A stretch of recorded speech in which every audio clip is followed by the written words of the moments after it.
അള്ളാഹു ഖുർആനിൽ പറഞ്ഞ എന്റെ കൂട്ടുകാരെന്ന് പറഞ്ഞൊരു സംഘമുണ്ട്. എന്റെ ഇന്നല്ലാഹ മഅസ് സ്വാബിരീൻ.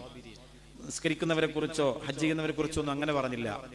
മഅൽ ഹാജീൻ മഅൽ മുസല്ലീൻ അങ്ങനെ പറഞ്ഞില്ല. മഅസ് സ്വാബിരീൻ, ക്ഷമിക്കുന്നവരോടൊപ്പമാണ് ഞാനെന്ന് പറഞ്ഞു.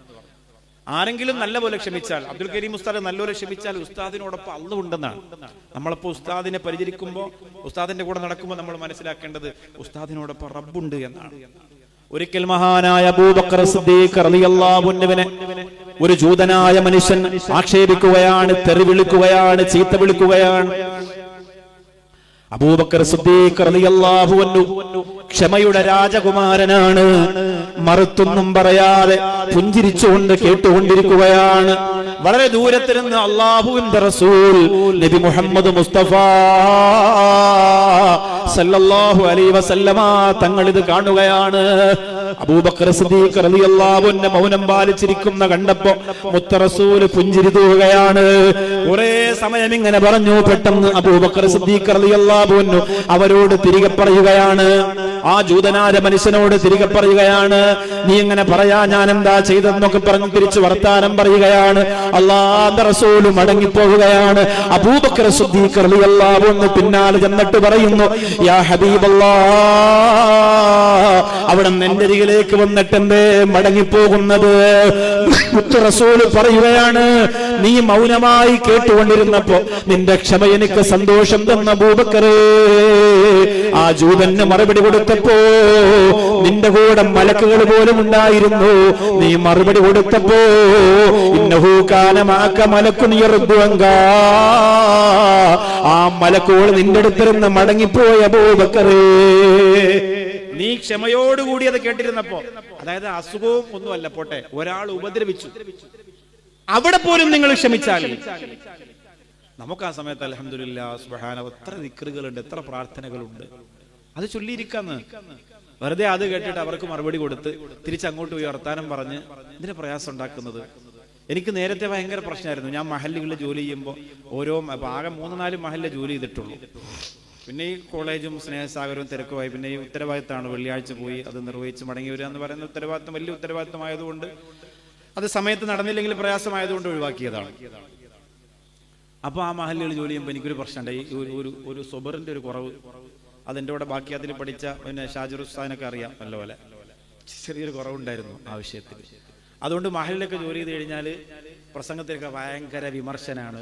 പിന്നെ സെക്രട്ടറിന്റെ അടുത്ത് വല്ലതും ദേഷ്യപ്പെട്ട പിന്നെ അന്ന് ഫിറഔന്റെ ചരിത്രമായിരിക്കും പറയാം. എന്നിട്ട് സെക്രട്ടറി നോക്കിയിട്ടാണ് പ്രസംഗിക്കുക എങ്ങനെ. അപ്പൊ ആളുകൾക്കൊക്കെ മനസ്സിലാവും, ഒന്ന് പൊളിച്ച് അത് കേൾക്കുമ്പോൾ നമുക്കൊരു സുഖം. ഇങ്ങനെ ഇതൊക്കെ പറഞ്ഞ ഫിറഔനും ഹാമാനൊക്കെ പറഞ്ഞ് കമ്പനിക്കാരെ കൊണ്ട് പറയാ, നാട്ടിൽ അങ്ങനെ എല്ലാം ഇങ്ങനെ ഒരു സമാധാനം ഉണ്ടാവില്ല. ആരെങ്കിലും എനിക്കെതിരെ പറഞ്ഞു എന്ന് പറഞ്ഞാൽ അപ്പൊ കയറി അവർക്കെതിരെ പ്രസംഗിക്കും. അതൊന്നും നല്ല പരിപാടിയല്ല. പിന്നെ ഇത് നമ്മൾ ഈ പഠിച്ച് ഡിഗ്രി എടുത്ത് ഇറങ്ങിയ ഉടനെ ഭയങ്കര പക്വതയല്ല സനതായിട്ട് തരുന്നത്. അത് പിന്നെ നമ്മുടെ ജീവിതത്തിൽ ഉണ്ടാക്കിയെടുക്കേണ്ടതാണ്. അത് പിന്നെ പതിയെ പതിയെ ജീവിതയാത്ര, ഉസ്താദുമാരോടുള്ള സഹകരണം, സുഹൃത്തുക്കളുടെ സഹവാസം, അതാണ് പിന്നീട് ഇത് പഠിപ്പിച്ചത്. ഇപ്പൊ അതൊക്കെ നല്ലപോലെ കയറി ചെയ്യാൻ അറിയാം, നേരത്തെ അത് കഴിയൂലായിരുന്നു. അപ്പൊ ഇത്തരം വിമർശനങ്ങളെ നമ്മൾ സുബറോടുകൂടി, നമ്മുടെ ഭാഗത്ത് തെറ്റുണ്ടെങ്കിൽ അത് തിരുത്താനും അവരെ പുഞ്ചിരിയോടുകൂടി നേരിടാനും പഠിക്കുന്ന ഒരു മനസ്സ് നമുക്ക് ഉണ്ടാക്കിയെടുക്കും. പ്രത്യേകിച്ച് അൽ-അലിഫ് ഉലമാ കൗൺസിലാവുമ്പോൾ നിങ്ങൾക്ക് പല മഹല്ലുകളിലും സേവനം ചെയ്യുന്നവരാണ്. കരീം ഉസ്താദിന് നിങ്ങൾ പണ്ഡിത ശ്രേഷ്ഠ അവാർഡ് കൊടുത്തെങ്കിൽ നിങ്ങൾ ആ അവാർഡ് ഏറ്റുവാങ്ങാൻ അർഹരായിരിക്കണം എന്ന് ഉസ്താദിന് 100 വട്ടം ആഗ്രഹം ഉണ്ടാവും. അപ്പൊ നമ്മളും ആ തരത്തിലുള്ള ജീവിതം തന്നെയാണ് കൊണ്ടുവരേണ്ടത്. അള്ളാഹു അതിന് തൗഫീഖ് തരട്ടെ. അലി ഇബ്നു അബീ ത്വാലിബ് റളിയല്ലാഹു അൻഹു പറയുകയാണ്, വിശ്വാസവും ക്ഷമയും എന്നത് തലയും ഉടലും പോലെയാണ്. തലയും ഉടലും പോലെയാണ്.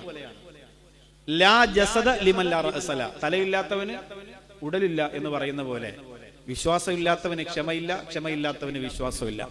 എനിക്ക് വിശ്വാസം, ഞാൻ ഭയങ്കര വിശ്വാസിയാണ്, പക്ഷെ അസുഖം വന്നാൽ പിന്നെ എനിക്ക് അള്ളാഹയെ കണ്ടുകൂടാ. എന്തെങ്കിലും ബുദ്ധിമുട്ട് എന്റെ വീട്ടിൽ അള്ളാഹ് തന്നാൽ പിന്നെ എനിക്ക് പടച്ചവനെ ഇഷ്ടമല്ല, അത് പറ്റൂല. ദിവസം ഒരു മനുഷ്യൻ വിളിച്ച് പറയുകയാണ്, ശരീരം നിറച്ച് മുറിവുകളാണ്, രക്തം ഇങ്ങനെ പൊട്ടി വീഴുകയാണ്. ആ മനുഷ്യൻ വിളിച്ചു പറയുകയാണ്, കൈകാലുകൾ മുറിക്കപ്പെട്ടാലും ചിരിക്കുകയാണ്, തൊലിയിൽ തൂങ്ങിയാടിയാലും ചിരിക്കുകയാണ്. എന്നിട്ട് അദ്ദേഹം ഉറക്കെ വിളിച്ചു പറയുന്നു, മഅല്ലദീന അൻഅമല്ലാഹു അലൈഹിം മിനൻ നബിയ്യീൻ. അല്ലാഹുവിനെയും റസൂലിനെയും വഴിപ്പെട്ടവർ നാളെ പരലോകത്ത് വരുന്നത് ആരുടെ കൂടെയാണ്? ആരാ പറയുന്നത്? ഖാദിസിയ യുദ്ധത്തിൽ തന്റെ ശരീരശകലങ്ങളെ വാളിന്റെ തലപ്പ് കൊണ്ട് വിട്ട് ദൂരേക്ക് വലിച്ചെറിയപ്പെട്ട് നിലമണിഞ്ഞു പോയ തലയിൽ കെട്ടോടുകൂടി അല്ലാഹുവിന്റെ പരിശുദ്ധ ഖുർആനായത്ത് ഉറക്കെ ഓതുകയാണ്. അവർക്ക് പ്രതിസന്ധി ഘട്ടങ്ങളിൽ അല്ലാഹുവിനെ ഓർക്കാൻ കഴിയുന്നുണ്ട്, പ്രയാസങ്ങളിൽ അല്ലാഹുവിനെ ഓർക്കാൻ കഴിയുന്നുണ്ട്. എന്റെ പ്രിയപ്പെട്ട ചേലക്കുളത്തെ ഉമ്മ, ഉസ്താദുമാരിവിടെ 89-ലും 81-ലും ഒക്കെ ജോലിക്ക് വന്ന കാലം പറഞ്ഞല്ലോ. അന്ന് ഇത്രയും സൗകര്യങ്ങളില്ല, ഇത്രയും സംവിധാനങ്ങളില്ല, പ്രയാസങ്ങളാണ്. മരച്ചീനി പോലും കഴിക്കാൻ കിട്ടാത്ത, കപ്പ പോലും കഴിക്കാൻ കിട്ടാത്ത കാലമാണ്. ഒരു കിണറാണ് ഒരു 10-20 വീടുകൾക്കുള്ളത്. അങ്ങനെ വെള്ളം കോരാൻ ക്യൂ നിന്നിട്ട് പൊരിവയിലത്ത് പണിയെടുത്തിട്ട് പാതിരാത്രി ഏതെങ്കിലും ഒരു സമയത്ത് കിട്ടുന്ന അന്നം കഴിച്ച് കിടന്നിറങ്ങിയിരുന്ന കാലത്ത് നിങ്ങളുടെ ഉമ്മമാരുണ്ടല്ലോ, ഇന്ന് വന്നിരിക്കുന്ന പ്രിയപ്പെട്ട പെങ്ങന്മാരോട് പറയുന്നു, നിങ്ങളുടെ ഉമ്മമാരുണ്ടല്ലോ, അവരെന്ന മഗ്‌രിബിന്റെ സമയത്ത് യാസീൻ ഓതാനും മറന്നിരുന്നില്ല. എന്തുകൊണ്ടെന്നറിയോ?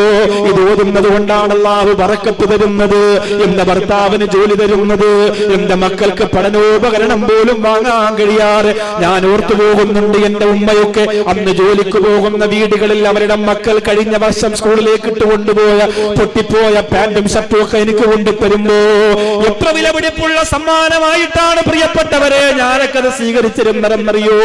ഇന്ന് സൗകര്യങ്ങൾ കൂടിയപ്പോ യാസീൻ മറന്നുപോയ, സൂറത്തുൽ മുൽക്ക് മറന്നുപോയ, അർ-റഅദ് മറന്നുപോയ, വാഖിഅ മറന്നുപോയ, അർ-റഹ്മാൻ മറന്നുപോയ, പ്രാർത്ഥനകൾ മറന്നുപോയ, അസ്മാഉൽ ഹുസ്ന മറന്നുപോയ, സുബ്ഹാനല്ലാഹി വബിഹംദിഹി മറന്നുപോയ, ആധുനിക കാലഘട്ടത്തിന്റെ തുള്ളിക്കളിക്കലിന്റെ കൂടെ തനിയാവർത്തനം പോലെ ആടിക്കളിക്കാൻ പിശാചിന്റെ വേഷം ധരിച്ചുകൊണ്ട് ഇറങ്ങി വരുന്നവരായി നിങ്ങൾ അകപ്പതിച്ചു പോയാൽ സുബ്റും നഷ്ടപ്പെടും, ഈമാനും നഷ്ടപ്പെടും. അല്ലാഹു ഒരു പ്രതിസന്ധി തന്നാൽ ആ പ്രതിസന്ധിയുടെ പടുംകുടി വീണ് ഈമാനില്ലാതെ ലോകത്തോട് വിട പറയേണ്ടി വരും. അതുകൊണ്ട് പ്രിയപ്പെട്ടവരെ, തളർന്നു പോകാതിരിക്കാൻ അല്ലാഹു നമുക്ക് തരുന്ന പ്രാർത്ഥനകളും ഖുർആൻ ആയത്തുകളും നമ്മൾ മുറുകെ പിടിക്കണം. തളർന്നു പോകാതിരിക്കാൻ ആയുധം കൂടെ പിടിക്കണം. പ്രയാസങ്ങൾ ഉണ്ടാകുമ്പോ അതിനെ വീണ്ടും വീണ്ടും ശക്തമായി ആവർത്തിച്ചു പറയണം. യമാമ യുദ്ധം നടക്കുമ്പോ ഒരാളുടെ ശരീരത്തിന്റെ കുടല് പുറത്തു വന്നു. കാണുന്ന ആളുകൾ ഇതെങ്ങനെ നമ്മളൊന്ന് മനസ്സുകൊണ്ടൊന്ന് ചിന്തിച്ചു നോക്കി ആ രംഗത്തെ കുറിച്ചൊന്ന് ആലോചിച്ച് നോക്കി. യുദ്ധം നടക്കുന്ന സ്ഥലത്ത്, ഘോരഘോരം തക്ബീർ ധ്വനികളും മുഴങ്ങുന്ന സ്ഥലത്ത് ഒരു മനുഷ്യന്റെ കുടല് പുറത്തു വരിക എന്ന് പറഞ്ഞാൽ നമ്മൾ ചിന്തിച്ചു നോക്ക്. അദ്ദേഹത്തിന് മുന്നോട്ട് യാത്ര ചെയ്യാൻ ബുദ്ധിമുട്ടായി. കണ്ട് അത്ഭുതപ്പെട്ട് നോക്കി നിൽക്കുന്നവരോട് അദ്ദേഹം പറയണം, ആ പുറത്തേക്ക് വന്നതിനെ ഒന്ന് പിടിച്ച്, നിങ്ങൾ എല്ലാവരും കൂടി ഒന്ന് പിടിച്ച് അകത്തേക്ക് വെച്ച് തന്നാൽ എനിക്ക് കുറച്ചുകൂടി യുദ്ധം ചെയ്യാൻ കഴിയും, എനിക്ക് കുറച്ചുകൂടി തക്ബീർ ചൊല്ലാൻ പറ്റും, എനിക്ക് കുറച്ചുകൂടി മുന്നേറാൻ കഴിയും. നിങ്ങൾ ആലോചിച്ച് നോക്ക്. തലവേദന വന്നാൽ പിന്നെ എത്ര കാലത്തേക്ക് നിസ്കാരം നമ്മൾ ഒഴിവാക്കി. മരണ വീട്ടിൽ നിസ്കാരം ഇല്ലാത്തത് എത്ര സങ്കടമാണ്. കല്യാണ വീട്ടിൽ നിസ്കാരം ഇല്ലാത്തത് നമുക്ക് മനസ്സിലാക്കാം. തോന്നിവാസം നടക്കുന്നു, അതിനുവേണ്ടി ഒരുങ്ങി ചെല്ലുന്നു, അവിടെ പിന്നെ നിസ്കാരത്തെ കുറിച്ച് ചിന്തിക്കാൻ ആളില്ല. പക്ഷെ മരണ വീട്ടിൽ നിസ്കാരമില്ലാത്തത് എങ്ങനെയാണ് മനസ്സിലാക്കാൻ പറ്റുക? ഭർത്താവ് മരിച്ചു, ഭാര്യ കിടക്കാണ്. ളുഹറിന്റെ സമയത്ത് ഭർത്താവിന്റെ മയ്യത്തൊക്കെ പൊതിഞ്ഞു. 2 മണിയാകുമ്പോൾ മയ്യത്ത് പള്ളി കൊണ്ടുവന്ന് അടക്കി. ആ മരണ വീട്ടിൽ നിസ്കരിച്ചവരില്ല. ഭർത്താവ് ഖബറിലേക്ക് പോവാണ്. ഭാര്യയെ പോയിട്ട് ബന്ധുക്കൾ വിളിക്കുമ്പോ ഭർത്താവിന്റെ ഉമ്മ പറയണു, അവളെ വിളിക്കണ്ട, അവള് അത്ര ക്ഷീണിച്ച് വിഷമിച്ച് കിടക്കാണ്, ഭർത്താവ് മരിച്ച ദുഃഖത്താ കിടന്നോട്ടെ. അതാണോ ഈമാനുള്ളൊരു കുടുംബം? അതാണോ ഈമാനുള്ളൊരു കുടുംബം? നിങ്ങൾ ആലോചിച്ച് നോക്ക്. എത്ര നമുക്ക് അപ്പൊ നമ്മൾ അള്ളാഹുവിനെ ഏത് തരത്തിലാണ് കാണുന്നത്? നമ്മൾ അള്ളാഹുവിനെ എങ്ങനെയാണ് മനസ്സിലാക്കുന്നത്? 30 വയസ്സുള്ള ഹബീബ് ഇബ്നു സയ്യിദ് റളിയല്ലാഹു അൻഹു ആരൊക്കെ മുസൈലിമത്തുൽ കദ്ദാബിന്റെ മുമ്പിലേക്ക് പോയി പിടിക്കപ്പെട്ടാൽ ഞാൻ പ്രവാചകനാണെന്ന് പറയും. അയാൾ പറഞ്ഞില്ലെങ്കിൽ വരുന്നവരെ കഷണമായി വെട്ടിയേരിയലാണ്. ഒടുവിൽ ഹബീബ് ഇബ്നു സയ്യിദിനെയാണ് ചെല്ലാൻ പറഞ്ഞിരിക്കുന്നത്. പലരും പറഞ്ഞു, നീ പോകരുത്, അവിടേക്ക് ചെന്നാൽ ഞാനാണ് പ്രവാചകനെന്ന് പറയാ നിന്നോട് പറയും ഹബീബേ.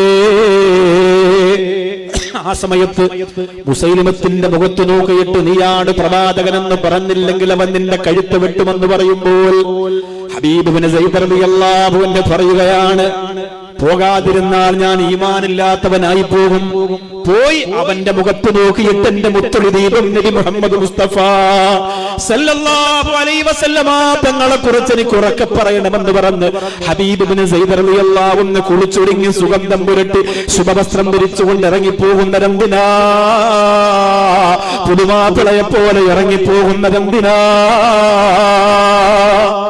വിശേഷങ്ങൾക്ക് വേണ്ടി ഒരുങ്ങിപ്പോകുന്ന പോലെ ഒരുങ്ങിപ്പോകുന്നതെന്തിനാ? എന്റെ മുത്തായ സത്തായ ഹബീബ് നബി മുഹമ്മദ് റസൂലുള്ളാഹി സല്ലല്ലാഹു അലൈഹി വസല്ലമ തങ്ങളുടെ പേര് പറഞ്ഞിട്ട് മുസൈലിമത്തുൽ കദ്ദാബിന്റെ മുമ്പിൽ എന്റെ മുത്തുനബിയാണ് പ്രവാചകരെന്ന് ഉറക്കെ പറയുമ്പോ അയാൾ വെട്ടുന്നെങ്കിൽ വെട്ടട്ടെ, കൊല്ലുന്നെങ്കിൽ കൊല്ലട്ടെ എന്ന് പറഞ്ഞ് അതിനുവേണ്ടി മരണം കുതിച്ചുകൊണ്ട് ഇറങ്ങിപ്പോകാനൊരു മനസ്സ് കാണിക്കുന്ന ചെറുപ്പക്കാരനാണെങ്കിൽ എന്റെ പ്രിയപ്പെട്ട ചേലക്കുളത്തുള്ള ഒരുപാട് ചെറുപ്പക്കാര്, ഈ സരസറിയാത്തവര് ഈ പ്രസംഗത്തിന്റെ നോട്ടീസ് കാണുമ്പോ ഇപ്പോഴും ഇതൊന്നും അവസാനിച്ചിട്ടില്ലേ എന്ന് പറഞ്ഞ് പുച്ഛത്തോട് പുറം കാലുകൊണ്ട് വലിച്ചെറിഞ്ഞിട്ട് കള്ളിന്റെ ലഹരിയുടെ കഞ്ചാവിന്റെ അഴുക്കുചാലിലേക്ക് ശിരസിട്ട് കുലിക്കാൻ കടന്നു ചെല്ലുന്ന കാലഘട്ടത്തില് ഇരുണ്ട വഴികളിലൂടെ രാത്രി സഞ്ചരിക്കുന്ന മക്കള്, ഇത് ചേലക്കുളം ഉസ്താദിന്റെ മക്കളാണടാ, ഇത് കരീം ഉസ്താദിന്റെ മക്കളാണടാ, ഇത് അസാസിന്റെ മക്കളാണടാ. ഗുരുത്വം നഷ്ടപ്പെടാതെ സുന്നത്ത് ജമാഅത്തിന്റെ തലയിൽ കെട്ടുകാര് പൊരുത്തത്തോടുകൂടി തലോട് വളർത്തി അസാസിന്റെ അല്ലലിഫിന്റെ മക്കളാണടാ.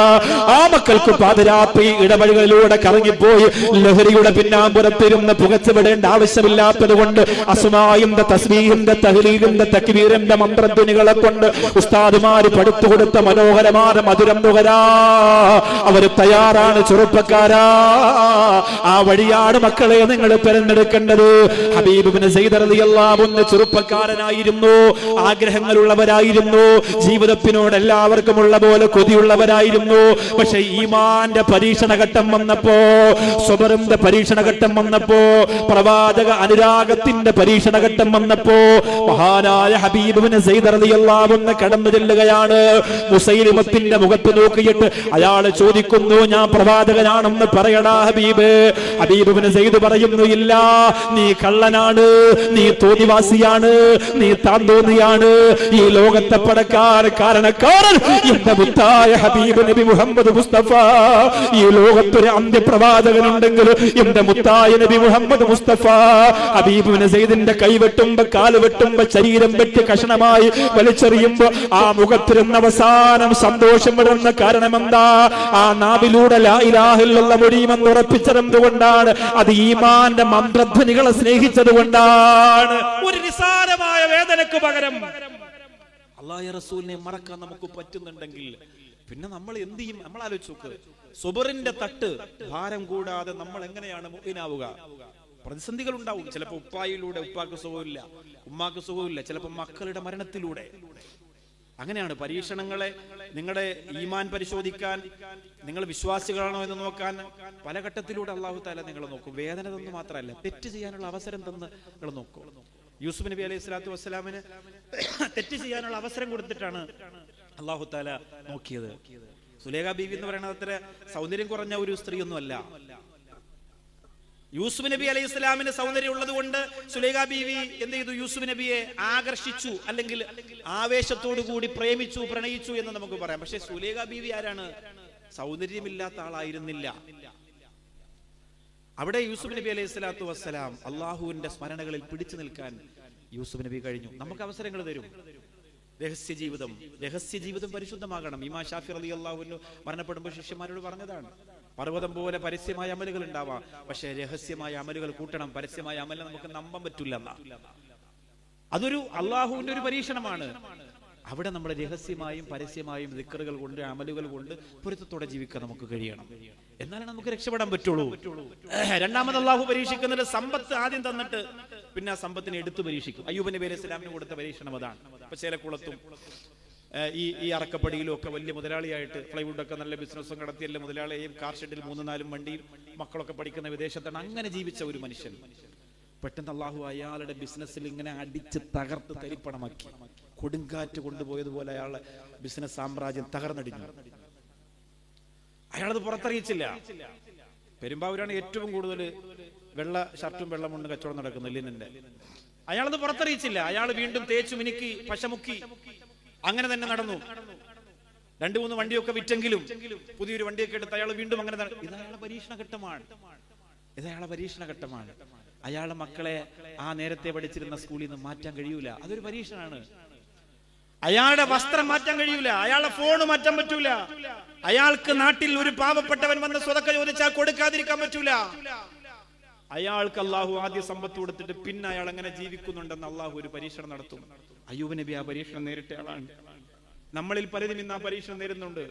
രാഷ്ട്രീയക്കാരും പാർട്ടിക്കാരും അല്ലലിഫിന്റെ ചാരിറ്റി പോലും കിറ്റ് കൊടുക്കുന്നതും ഇറച്ചി കൊടുക്കുന്നതും ഒക്കെ പല വീട്ടിൽ പോകുമ്പോൾ ഇത് നമ്മുടെ കോയാക്കട വീടാ, അതേ പിന്നെ പണ്ടേ കോടീശ്വരനല്ലേ. ചിലപ്പോൾ അവിടെ ഉദീഹയുടെ ഇറച്ചി പോലും പള്ളിയിൽ നിന്ന് കിട്ടിയിട്ടുണ്ടാവില്ല. വീടൊക്കെ വലുതായി പോയി, ഒന്നും ചെയ്യാൻ കഴിയില്ല. അങ്ങനത്തെ കുറെ ആള്, അത് അയാളുടെ ഒരു പരീക്ഷണ ഘട്ടമാണ്. അയാൾ ആത്മഹത്യ ചെയ്യാൻ പാടില്ല.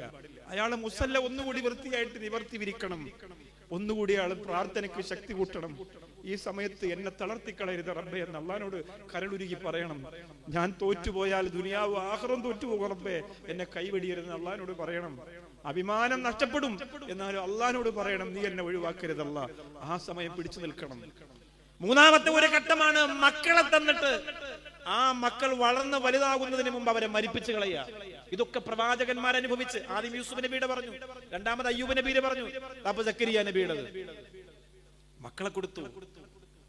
എന്നിട്ട് ആ മക്കളെ ചെറിയ പ്രായത്തിൽ മരിപ്പിച്ച് കളയ. യഹ്യാ നബി ചെറിയ പ്രായത്തിൽ മരിച്ചു. പിതാവ് ജീവിച്ചിരിക്കുമ്പോ, മാതാവ് ജീവിച്ചിരിക്കുമ്പോ മക്കൾ മരിക്കാന്നൊക്കെ പറഞ്ഞാൽ അതൊരു വല്ലാത്ത ദുഃഖമാണ്. ഒരു കാലത്തും തീരാത്ത ദുഃഖമാണ്. ആര് തീർത്താലും തീരാത്ത ദുഃഖമാണ്. പക്ഷേ നമ്മളവിടെ പിടിച്ചു നിൽക്കണം. അതൊരു വിശ്വാസിയുടെ കടമയാണ്. ഈ സമയത്തൊക്കെ നമുക്ക് ധാരാളം പ്രാർത്ഥനകളുണ്ട്. ഒരുപാട് ഇന്നാ ലില്ലാഹി വ ഇന്നാ ഇലൈഹി റാജിഊൻ എന്ന പ്രാർത്ഥന വെറും ഒരു വാക്കല്ല. അത് നമ്മൾ പറയുമ്പോഴത്തേക്ക് നമുക്ക് കിട്ടുന്ന, ഉള്ളിൽ കിട്ടുന്ന ഒരു ശക്തി അത് വളരെ വലുതാണ്. നമ്മുടെ ഞരമ്പിന്, ബ്ലഡിന്, ഹാർട്ടിന്, ശിരസിനൊക്കെ കിട്ടുന്ന ഒരു ശക്തി അൽഹംദുലില്ലാ എന്ന് പറയുമ്പോൾ കിട്ടുന്നത്. ബാങ്കിന് മറുപടി കൊടുക്കാൻ പറയുന്നത് എന്തിനാ? ആ മറുപടി കൊടുക്കുന്നവൻ നിസ്കരിച്ചിരിക്കും, അതുകൊണ്ടാണ് പറയുന്നത്. ഇങ്ങനെ ഈമാനിനെ ഇങ്ങനെ കാത്തുരക്ഷിക്കാൻ പറ്റുന്ന പ്രാർത്ഥനകളെ കൊണ്ട് അള്ളാഹു ജീവിതത്തെ ഇങ്ങനെ അലങ്കരിക്കുമ്പോ നമ്മൾ എന്ത് ചെയ്യാൻ പാടില്ല? ഒഴിവാക്കാൻ പാടില്ല. ഇത്തരം കാര്യങ്ങൾ ഒഴിവാക്കിയാൽ ഒരു പ്രതിസന്ധി ഘട്ടം വരുമ്പോ നമ്മൾ വീണുപോകും. വീണുടഞ്ഞു പോകുന്ന വെറും മൺപാത്രങ്ങളായി പോകും. ഏതു പ്രയാസം വന്നാലും നമ്മൾ പിടിച്ചു നിൽക്കണം. ഇമ്രാൻ ഇബ്നു ഹുസൈൻ റളിയല്ലാഹു അൻഹു 30 വർഷം രോഗം ബാധിച്ച ഒരേ കിടപ്പ്. 30 വർഷം ഒരേ കിടപ്പ്. ഇമ്രാൻ ഇബ്നു ഹുസൈൻ റളിയല്ലാഹു അൻഹു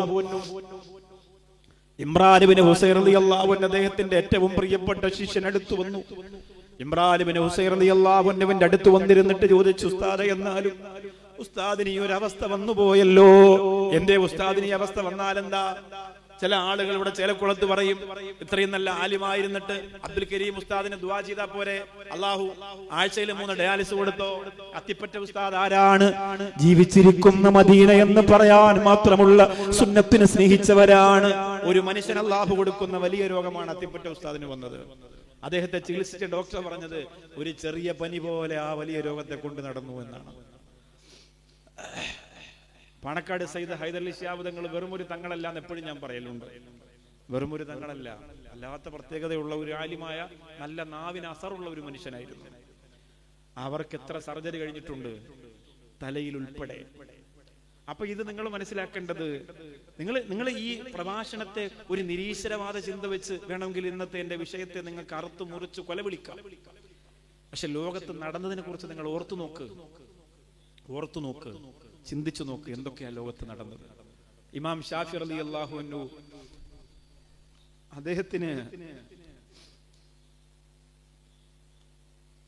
വയറ്റിലും നെഞ്ചിലും കുടലിലും ഒക്കെ ആയിട്ട് 80-ൽ പരം അസുഖങ്ങൾ അല്ലാഹു കൊടുത്തിരുന്നു എന്നാണ്. ഇമാം ഷാഫി റളിയല്ലാഹു അൻഹു ആരാന്നറിയോ? ആഗ്രഹിക്കുമ്പോഴൊക്കെ പുന്നാര റസൂലുള്ളാഹി സ്വല്ലല്ലാഹു അലൈഹി വസല്ലമ തങ്ങളെ സ്വപ്നം കാണുന്ന ആളാണ്. ആഗ്രഹിക്കുമ്പോഴൊക്കെ. അവസാന സമയത്ത് ദർസ് നടത്തുമ്പോ പുറകിലൂടെ ബ്ലഡ് വന്നിട്ട് ഒരു ഇരിപ്പിടം ഉണ്ടാക്കിയിട്ട് ആ ഇരിപ്പിടത്തിൽ ഒരു ഹോൾ ഉണ്ടാക്കി വെച്ചിട്ട് അതിലിരുന്ന് കിതാബ് പറഞ്ഞു കൊടുത്തിട്ടുണ്ട്. മോശക്കാരനായതുകൊണ്ടല്ല, അങ്ങനെയാണ്.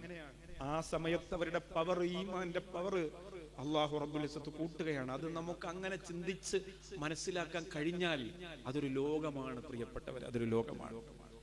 ഇമ്രാൻ ഇബ്നു ഹുസൈൻ റളിയല്ലാഹു അൻഹു 30 വർഷമാണ് ഒരേ കിടപ്പ് കിടന്നത്. നിസ്കാരം, ഇബാദത്ത്, സൽക്കർമ്മം എല്ലാം ഉണ്ട്. ഏറ്റവും പ്രിയപ്പെട്ട ശിഷ്യൻ വന്നിട്ട് ഇമ്രാൻ ഇബ്നു ഹുസൈൻ റളിയല്ലാഹു അൻഹു മുഖത്ത് നോക്കിയിട്ട് ചോദിച്ചു, തങ്ങളെ, എന്നാലും നിങ്ങൾക്ക് ഇത് വന്നുപോയല്ലോ, തഹജ്ജുദ് മുടക്കാത്ത നിങ്ങൾക്ക്, ളുഹാ നിസ്കാരം മുടക്കാത്ത നിങ്ങൾക്ക് ഇത് വന്നുപോയല്ലോ. ഇമ്രാൻ ഇബ്നു ഹുസൈൻ റളിയല്ലാഹു അൻഹു തിരിച്ചു പറയുന്നു, മോനെ, അള്ളാന്റെ മാലാഖമാര് എന്റെ വിരിപ്പിന് ചുറ്റും വന്നിരിക്കുന്നത് എന്റെ ഈ കണ്ണുകൊണ്ട് ഞാൻ കാണലുണ്ട് മോനെ. അതാണ് സബറിന്റെ സമ്മാനം, അതാണ് പ്രയാസങ്ങളുടെ പ്രാർത്ഥനകളുടെ സമ്മാനം. അള്ളാന്റെ റഹ്മത്തിന്റെ മാലാഖമാര് എന്റെ അടുത്ത് വന്നിരിക്കുന്നത് എന്റെ ഈ ദുനിയാവിലെ ഈ കണ്ണുകൊണ്ട് ഞാൻ കാണലുണ്ട് മോനെ. പോരെ, ശിഷ്യന് കിട്ടിയില്ലേ? ഉസ്താദിന് എന്തുകൊണ്ട് അസുഖം വന്നു എന്ന് ശിഷ്യന് മനസ്സിലായില്ലേ? ഒരു ഖുദ്സിയായ ഹദീസുണ്ട്, മുത്തുനബിയോട് അല്ലാഹ് പറയാണ്, മല്ലം യർദ ബിഖലാഇ, ഞാൻ എന്തെങ്കിലും ഒരു വിധി കൊടുത്തിട്ട് അതിൽ ആരെങ്കിലും തൃപ്തിപ്പെട്ടില്ലെങ്കിൽ, വയസ്ബിർ അലാ ബലായി, ഒരു അസുഖം കൊടുത്തു, ഒരു പ്രയാസം കൊടുത്തു, അതിലൊരാൾ ക്ഷമിച്ചില്ലെങ്കിൽ, വൽയൽതമിസ് റബ്ബൻ സിവായ, എന്നെ ഒഴിവാക്കിയിട്ട് വേറൊരു റബ്ബിനെ, അവൻ ഇഷ്ടമുള്ള ദൈവത്തെ തിരഞ്ഞെടുത്തു കൊള്ളട്ടെ എന്ന് ഷഫീഉനാ റസൂലുള്ളാഹി. ഇത് പേടിക്കേണ്ട വാക്കാണ്. ഇത് അല്ലാഹ് മുത്തുനബിയോട് പറഞ്ഞതാണ് സല്ലല്ലാഹു അലൈഹി വസല്ലം. ഞാൻ കൊടുക്കുന്നതിൽ തൃപ്തിപ്പെടാൻ പറ്റാത്തവർ എന്നാലും അല്ലാ എന്നോട് ഇങ്ങനെ പുലമ്പിക്കൊണ്ട് നടന്നാൽ, ഞാൻ കൊടുക്കുന്ന ഒരു പ്രയാസത്തെ സഹിക്കാൻ പറ്റാതെ വന്നാൽ റബ്ബിനെ തേടിക്കൊള്ളട്ടെ. ഞാനാണ് റബ്ബെങ്കിൽ എനിക്കത് കൊടുക്കേണ്ടി വരും, ഞാനാണ് റബ്ബെങ്കിൽ എനിക്കത് കൊടുക്കേണ്ടി വരും. സുഫിയാൻ സൗരി റളിയല്ലാഹു അൻഹു ഒരിക്കൽ നിർത്തുകയാണ്, റാബിയത്തുൽ അദവി റളിയല്ലാഹു അൻഹയെ കാണാൻ ചെന്നു. എന്നിട്ട് അവരോട് പറയുകയാണ്, അല്ലാഹുവിന്റെ തൃപ്തി ഉണ്ടാകാൻ അവിടുന്ന് ദുആ ചെയ്യണം. ആരോട്? റാബിയത്തുൽ അദവി റളിയല്ലാഹു അൻഹ. റാബിയത്തുൽ അദവി റളിയല്ലാഹു അൻഹ ആരാണ്? സുബ്ഹാനല്ലാഹ്, 2000 മണിക്കൂറും പ്രസംഗിച്ചാലും തീരാത്ത ചരിത്രമാണ്. റാബിയ എന്ന് പറഞ്ഞാൽ 4ാമത്തെ മോളാണ് റാബിയ. പെൺമക്കൾ ജനിച്ചു. ആൺകുട്ടി ജനിക്കാൻ വേണ്ടി ആഗ്രഹിച്ചപ്പോ ഉമ്മാക്ക് പെൺകുട്ടിയെ കൊടുത്തു അല്ലാഹു. പട്ടാളക്കാര് പിടിച്ചുകൊണ്ട് പോയി, കാട്ടാളന്മാര് പിടിച്ചുകൊണ്ട് പോയി റാബിയ റളിയല്ലാഹു തആല. മദ്യശാലയിൽ പാട്ടുപാടാൻ കൊണ്ടാക്കി, അടിമവേല ചെയ്യിപ്പിച്ചു. ഈമാന്റെ പവറോടെ പിടിച്ചു നിന്ന് ജീവിച്ച് അള്ളാന്റെ പൊരുത്തം നേടിയ 1000 റക്അത്ത് ഒരു ദിവസം സുന്നത്ത് നിസ്കരിക്കുന്ന മഹദിയാണ് റാബിയത്തുൽ അദവി റളിയല്ലാഹു അൻഹു. സുഫിയാൻ സൗരി റളിയല്ലാഹു അൻഹു പറയാണ്, അള്ളാന്റെ തൃപ്തി കിട്ടാൻ വേണ്ടി നിങ്ങൾ ദുആ ചെയ്യണം. റാബിയത്തുൽ അദവി റളിയല്ലാഹു അൻഹു, അള്ളാഹ് എന്തെങ്കിലും ഇങ്ങോട്ട് ചെയ്താൽ നിങ്ങൾ അങ്ങോട്ട് തൃപ്തിപ്പെടണം ആദ്യം, എന്നാലാണ് അള്ളാഹ് ഇങ്ങോട്ട് തൃപ്തിപ്പെടുള്ളൂ. അള്ളാഹ് എന്തെങ്കിലും ഇങ്ങോട്ട് ചെയ്താൽ നമ്മൾ അങ്ങോട്ട് തൃപ്തിപ്പെടണം. മോൻ മരിച്ചു, ബിസിനസ് പൊട്ടി, രോഗം തന്നു, വണ്ടി അപകടത്തിൽപ്പെട്ടു, ജോലി നഷ്ടപ്പെട്ടു, അതൊക്കെ ജീവിതത്തിൽ ഉണ്ടാവും. എല്ലാ കാലത്തും ഇങ്ങനെ സന്തോഷം തരാമെന്ന് എഗ്രിമെന്റ് ഒന്നുമില്ല, അതുണ്ടാവും. അതുണ്ടാകുമ്പോൾ നമ്മൾ തിരിച്ച് അങ്ങോട്ട് തൃപ്തിപ്പെടണം, എന്നാലാണ് അള്ളാഹുവിന്റെ തൃപ്തി നമുക്ക് ഉണ്ടാവുള്ളൂ. ദുൽഖർനൈൻ ചക്രവർത്തി, ഈ സംഭവം കൂടി പറഞ്ഞിട്ട് ഞാൻ ദുആയിലേക്ക് വരാം. ദുൽഖർനൈൻ ചക്രവർത്തി ലോകം മുഴുവനും സഞ്ചരിച്ചു. കുറച്ചുകൂടെ പ്രസാദ് പറഞ്ഞ കുഴപ്പമില്ല, മുമ്പോട്ട് പോട്ടെന്നാ, നിർത്തണ്ടെന്ന് പറയാം. പക്ഷെ എന്നാലും ഈ ഒരു സംഭവം പറയാം. ദുൽഖർനൈൻ ചക്രവർത്തി ലോകം മുഴുവനും സഞ്ചരിച്ചു. ഈ ലോകം മുഴുവൻ യാത്ര ചെയ്യുമ്പോൾ, യാത്ര ചെയ്യുമ്പോൾ ഏറ്റവും വലിയ കണക്ഷൻ ഉള്ളത് ഉമ്മായിട്ടാണ്.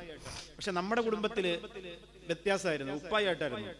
എവിടെയെങ്കിലും പോകണം എന്ന് പറഞ്ഞാൽ ഉപ്പാക്ക് പിന്നെ ഭയങ്കര ടെൻഷനാണ്. അപ്പൊ 4 മണിക്ക് ഫ്ലൈറ്റ് ആണെന്ന് പറഞ്ഞാൽ ഉപ്പ 1 മണിക്ക് വിളി തുടങ്ങും, പെണ്ണെ മോനെ വിളിക്കടി, മോനെ വിളിക്ക്, ഇത് തന്നെ. വാപ്പ ഭയങ്കര ടെൻഷൻ. അതുകൊണ്ട് തന്നെ വാപ്പ മരിക്കുന്നതിന് മുമ്പ് വാപ്പയുടെ ഏറ്റവും വലിയ ടെൻഷൻ എന്താ? ഒരുത്തം പ്രസംഗത്തിന് കർണാടകയിലായാൽ, മൂത്തമങ്ക ഗൾഫിലായാൽ, പലരും പല സ്ഥലത്തായാൽ ഞാൻ മരിക്കുമ്പോൾ ആരും ഇല്ലാതായി പോടി എന്ന് ടെൻഷനായിരുന്നു. പക്ഷെ വാപ്പ മരിക്കുമ്പോൾ എല്ലാവരും അടുത്തുണ്ടായിരുന്നു. ബദർ ദിനായിരുന്നു, ബദരീങ്ങൾ ഉണ്ടായി കാണും. 17-ാം രാവ്, റമളാന്റെ 17-ാം രാവ്, വെള്ളിയാഴ്ച രാവ്, രാവിലെ 9 മണിക്ക് മരിച്ചു. 11:30 അടക്കാണ് രാവിലെ മരിച്ച ആളിനെ. അത്ര സമയം മാത്രമേ വെച്ചിരുന്നുള്ളൂ. മജ്ലിസിൽ ഇൽമിന്റെ ദുആയാണ് പ്രിയപ്പെട്ടവർ. അല്ലാഹുവേ ദറജ ഉയർത്തി കൊടുക്കണേ അല്ലാഹ്, പാപം പുറത്തു കൊടുക്കണേ അല്ലാഹ്. എവിടെയെങ്കിലും യാത്ര പോയാൽ മടങ്ങി വരുന്നവരെയും ടെൻഷനായിരുന്നു. ചില മക്കൾക്ക് ഉപ്പയോട് ഉമ്മയോട് കണക്ഷൻ കൂടിയാൽ യാത്ര പോയാൽ പിന്നെ സമാധാനം ഉണ്ടാവൂല. എന്റെ മോൻ, ചില ആളുകൾ ഫോണിലൂടെ പറയും, ഉസ്താദേ എന്റെ മോൻ ഗൾഫിലാണ്, ദുആ ചെയ്യണം. ഒന്നും ഈ ഉമ്മാക്ക് വേറെ പറയാനില്ല. എന്റെ മോൻ. ഈ ഉപ്പാക്ക് വേറെ ഒന്നും പറയാനില്ല. എന്റെ മോൻ. ദുൽഖർനൈൻ ചക്രവർത്തി ലോകം മുഴുവൻ യാത്ര ചെയ്യുന്ന ചക്രവർത്തിയാണ്. പക്ഷെ അദ്ദേഹത്തിന് അസുഖം പിടിപെട്ടപ്പോ വൈദ്യൻ പറഞ്ഞു, ഈ അസുഖത്തിൽ നിങ്ങൾ മരിക്കും, ഇനി നിങ്ങൾക്ക് നാട്ടിലെത്താനൊന്നും പറ്റൂല. വിഷമിച്ചു. ഉമ്മായെ കുറിച്ച് ഓർത്തു. യാത്ര പറഞ്ഞിട്ടാണ് വന്നത്. ഉമ്മാന്റെ അടുത്തേക്ക് ഇനി മടങ്ങി പോകാൻ പറ്റിയില്ലെങ്കിൽ ഉമ്മ എന്റെ മരണം അറിഞ്ഞാൽ സങ്കടപ്പെടൂലേ? ഉമ്മാക്ക് താങ്ങാൻ പറ്റൂലല്ലോ. അതുകൊണ്ട് ഉമ്മയെ സമാധാനിപ്പിക്കാൻ ഒരാളെ കയ്യിൽ ഒരു കത്ത് കൊടുത്തയച്ചു. അതിനകത്ത് എഴുതിയിരുന്നു, മകൻ എഴുതിയിരുന്നു, ഉമ്മ ഇതുവരെ ഒരു വിഷമവും അല്ലാഹു കൊടുക്കാത്ത ഒരു 10 ആളിനെ വിളിച്ചിട്ട് ഉമ്മ വീട്ടിൽ ഭക്ഷണം കൊടുക്കണം. അതാണ് കത്ത്. ഇതുവരെ ഒരു ബുദ്ധിമുട്ടും കൊടുക്കാത്ത ഒരു 10 ആള്, ഒരു വിഷമവും അല്ലാഹു ഇതുവരെ കൊടുത്തിട്ടില്ലാത്ത ഒരു 10 ആളിനെ വിളിച്ചിട്ട് ഉമ്മച്ചി ഭക്ഷണം വെച്ച് കൊടുക്കണം എന്ന് പറഞ്ഞു. അപ്പൊ ഉമ്മ ഇങ്ങനെ കുറെ ചിന്തിച്ചു. ഒരു വിഷമം തരാത്തവരാണ്, എല്ലാ വീട്ടിലും കയറി ഇറങ്ങി. നിങ്ങൾക്ക് അല്ലാഹു എന്തെങ്കിലും ബുദ്ധിമുട്ട് തന്നിട്ടുണ്ടോ? ഒരാൾ പറഞ്ഞു, എന്റെ മോൻ മരിച്ചു, എന്റെ വാപ്പ മരിച്ചു, എനിക്ക് രോഗമാണ്, അന്ന് ക്യാൻസർ, ട്യൂമർ, അങ്ങനെയൊന്നും പേര് പറയൂല, എനിക്ക് നെഞ്ചുവേദനയാണ്, കാലുടിഞ്ഞു പോയി, കരളിൽ വേദനയാണ്, തലവേദനയാണ്, അങ്ങനെ എല്ലാവർക്കും ഓരോ ബുദ്ധിമുട്ടുകളാണ്. ഉമ്മ വീട്ടിൽ വന്ന് ചിന്തിച്ചിട്ട് ഉമ്മ മനസ്സിലാക്കി, ലോകത്തൊരു വിഷമവും കൊടുക്കാത്ത ആരുമില്ല, എല്ലാവർക്കും ഓരോ ബുദ്ധിമുട്ട് കൊടുത്തിട്ടുണ്ട്. അപ്പൊ എന്റെ മോൻ എന്തോ ബുദ്ധിമുട്ട് വന്നിട്ടുണ്ട്, എനിക്ക് ആ ബുദ്ധിമുട്ട് അല്ലാഹ് തരാൻ പോവാണ്, അതിന്റെ മുന്നറിയിപ്പാണ് ബുദ്ധിയുള്ള എന്റെ മോന്റെ ഈ കത്തെന്ന ഉമ്മാക്ക് തിരിച്ചറിയാൻ പറ്റി. അലമുൽ ഖലാഇ ജറാ ബികുല്ലി മുകവ്വനി യാ സാഹിബൽ അഹ്സാനി മാദാ തഹ്സനൂ. എഴുതി വെച്ചു, നീ ഇത് അനുഭവിക്കണമെന്ന് എഴുതി വെച്ചു. പിന്നെ ദുഃഖിച്ചാൽ അത് മാറുമോ? യാ സാഹിബൽ അഹ്സാനി മാദാ തഹ്സനൂ. പിന്നെ നീ എന്തിനാണ് ദുഃഖിക്കുന്നത്? ഇൻകാന സഖതുക ലൈസ യജ്ലിബു റാഹതൻ ഫരിദാക ബിൽ വൽവാ അഹഖു വഹസനൂ. അതുകൊണ്ട് തൃപ്തിപ്പെട്ടോ, പൊരുത്തപ്പെട്ടോ. അല്ലാഹുവേ, സഹിക്കാവുന്നതിനപ്പുറമുള്ള ഒരു ബുദ്ധിമുട്ടും നീ ഞങ്ങൾക്ക് തരല്ലേ അല്ലാ. സഹിക്കാവുന്നതിനപ്പുറമുള്ള ഒരു പ്രയാസവും ഞങ്ങൾക്ക് തരല്ലേ അല്ലാ.